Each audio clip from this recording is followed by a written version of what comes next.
Welcome, welcome. April 29th, 2024. Sorry about that. I lost my brain for a second. Welcome to Comical Opinions. This is our weekly newsletter. We're going to do something a little bit different today, and it's going to be shorter, but it's shorter with a purpose.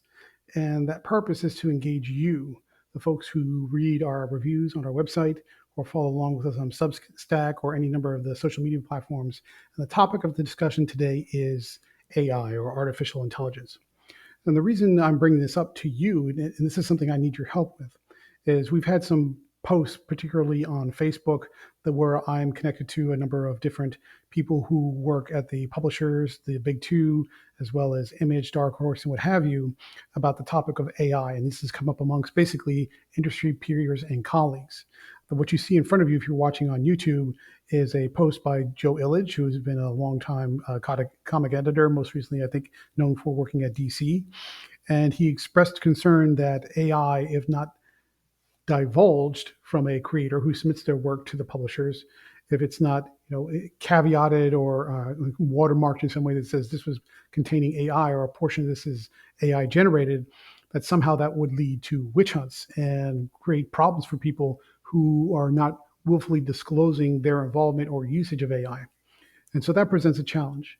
The other part of that coin, obviously, is why are you doing witch hunts in the first place? Which is a question I posed directly back to Joe Colley and Joe Illidge in that same group. And then we had another post which came up a little bit later from Jose Villarubio, who is a director of art restoration at DC, among others, who indicated that he applauded or it was in support of DC recently pulling some variant covers because the artist in this case was accused or was thought to have created those variant covers using AI. Now, Mr. Villarubio confirmed that was the case by running those images through an AI detector. The problem that we have, and as you can see on the screen also, is a response from Mike Schneider in that same group, is that the AI detector will basically flag off anything that has just pixel manipulation of any sort. So the detector does what it does. It's the interpretation in this case that was correct. So, for example, if anybody had a drawing that they drew from scratch from hand with pencils and inks and everything else completely on their own, but they ran it through a filter, say an Adobe Illustrator, and there's some pixel manipulation, that would get flagged as AI. So the tool isn't necessarily wrong. It's doing what it's supposed to do. What's happening is now we have people who will run images through an AI detector, not understand what the detector is meant to do or how to interpret the results. And they say, AI, and now we have contention and division and artists or creators just in general just getting, how do you want to say this, labeled as perpetrators of AI. So now we have this bone of contention that says, well, if you're using AI, you don't belong here, which I understand that viewpoint. I don't necessarily agree with it. Uh, but my question then to you is AI, let me preface it by saying it this way. AI is not going anywhere.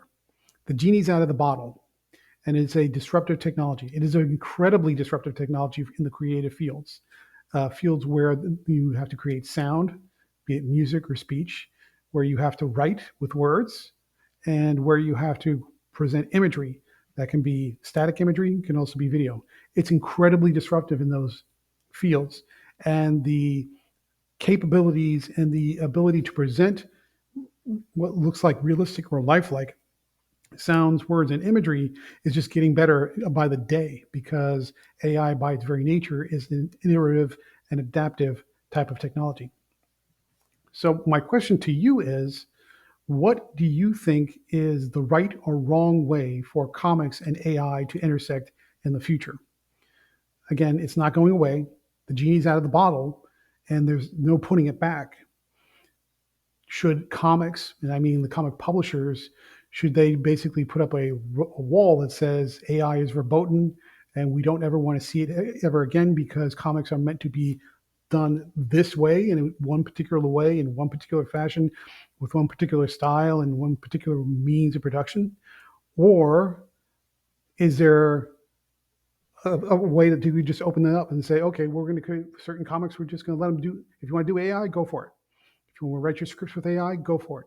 If you want to create variant covers with AI, go for it. All that matters is the end result and what the customers are willing to buy. Or is there a happy medium? Is there something in between? For example, if DC came back and said, we now will have a stock approved architecture for Gotham City. So you can use AI to look at any angle or street or building inside and out with this AI rendered image in any way, and you could filter it and do all the things you want to it, and using AI any way you want because it is our approved vision for what Gotham City can look like. And then everything else around that, the characters and the action and everything else has to be drawn. That's an example. I'm not saying you do that. What about the scripts? Can you use AI to generate an outline of a script or a pitch document, but still have somebody handwrite the actual words and the captions and everything else? Or is AI completely forbidden from use in anything related to the script production? Are you willing to entertain an entire script being written by AI with some nudging and adjustments? I have my opinions, but I want to hear your opinions. What is the place of AI in comics going forward? And I think what we're going to do is, depending on your answers and your feedback, is we'll create a series of videos or op-eds, if you will, that look at the kinds of feedback we're getting and understand what is the general tone and acceptance level of AI within both the buyers and the creators, and where do those two agree, where do they disagree, and where do we go from there? So here's what I want you to do. If you've picked up on this via YouTube, leave a comment down below and let me know your thoughts on AI. And I want to hear all of them. List them out. In particular, I want to know what you think is maybe something where people have a common misconception about AI, or they're completely misunderstanding how AI works and why that's creating those barriers, if at all. Or if you think AI is the devil, I want to hear that too. So if you're watching this on YouTube, leave a comment down below. If you're listening to this on your podcast platform of choice, leave a comment down below and also leave a rating because we love that too. And let us know what you think. If you're picking this up on Substack, which is where we host our newsletter, leave a comment down below. There'll be a button in the newsletter. So either way, I want your input on this and I want your opinions. I want to kind of gather as much of the thinking of everybody who within the sound of my voice or is just reading anything about this newsletter to let me know, what do you think about AI and what do you think about how AI is basically sort of forcing itself on comics? Maybe that's the wrong way to put it, but it's definitely becoming a looming presence that isn't just going to dissipate if you just hold your breath long enough. That's not happening. So the question is, what do we do about it going forward? What's the right approach? Is there a right approach, or should it just be put up those big thick walls and say AI doesn't belong here? I want to know your thoughts. Leave your comments. Let me know. Also, again, of course, if you're listening on podcast player of choice, leave a rating. That would be greatly appreciated. The algorithm responds to that stuff.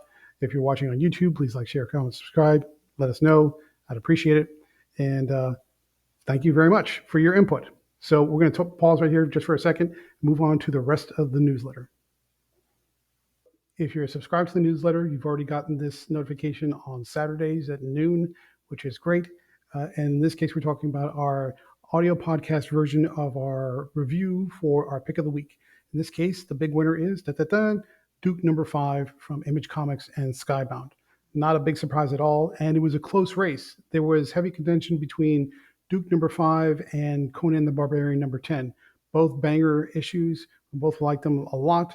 The only reason Duke edged out Conan the Barbarian number 10 is because it was the finale to the 5-parter and had just a little bit of extra wow factor, just that little extra, that little sprinkle of pixie dust that made it something a little bit special. They were both great. I definitely recommend picking up both of those, but Duke just had a slight edge, and that's why I got our pick of the week. So go ahead and check that out.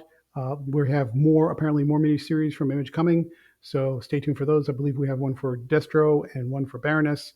Those should be interesting because they're from writers who are maybe not as well known. So we'll see how that goes. Also, since we did mention it last week, we were very interested to find out how Dick Tracy number 1 turned out from Mad Cave Studios. it was a good issue. It was, I won't say surprising. I would say they updated it to make it less about a comic booky, comic strippy type of detective story from the golden age of comics. It was a more modern, a little bit more mature and darker, hard-boiled detective noir story. Which is, if that's what they were going for, thumbs up. They succeeded. So if you were looking for a little bit of a different take on Dick Tracy that isn't hokey, but doesn't take itself too seriously, we'll think you'll like that one. So I'd still recommend picking up Dick Tracy #1 from Mad Cave. So let's talk about what happens next week. We had to move some reviews from this week to next week because of some scheduling conflicts, but we did get that straightened out. Plus, this is going to be, I believe it's going to be an annuals week because we're moving from April into May, and May 1st falls right in the middle of the week. So it's a little bit of a lighter week from most of the publishers, but we've got some good stuff. So hang on to your hats here.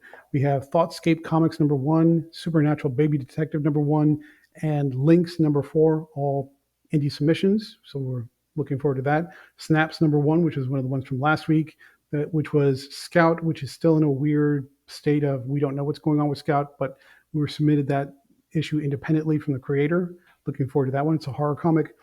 Here's the big one, Space Ghost #1 from Dynamite Comics. There's been a lot of interest around this one. I won't say the pre-orders have been as big or as high as Thundercats, but it still falls into that Hanna-Barbera line of comics, and there's been a lot of interest about that. So we're very interested to see how this one turns out. We have King Spawn #33 from Image. That's the only Image comic I think we're going to review next week, but so far Spawn versus shaping up pretty good after the events of the Heaven Hell War. From Titan, it's big Titan week this week. We have Savage Sword of Conan #2. That's the black and white zine format of Conan. And so that one's coming up. We have Guma, the beginning of her, #6 from Ji Hyung Lee. Rebel Moon House of the Blood Axe #4. That's the prequel spin-off comic series based on the Zack Snyder Netflix film. And we have Adam, the Beginning, Volume 7 from Titan Comics from their manga imprint, which is one of the ones we moved from last week to this week. And that is the Astro Boy prequel manga. Then we also have from Massive, we're going to review Astrobots #1. And from Black Box Comics, we're going to review Biomex #1 for next week.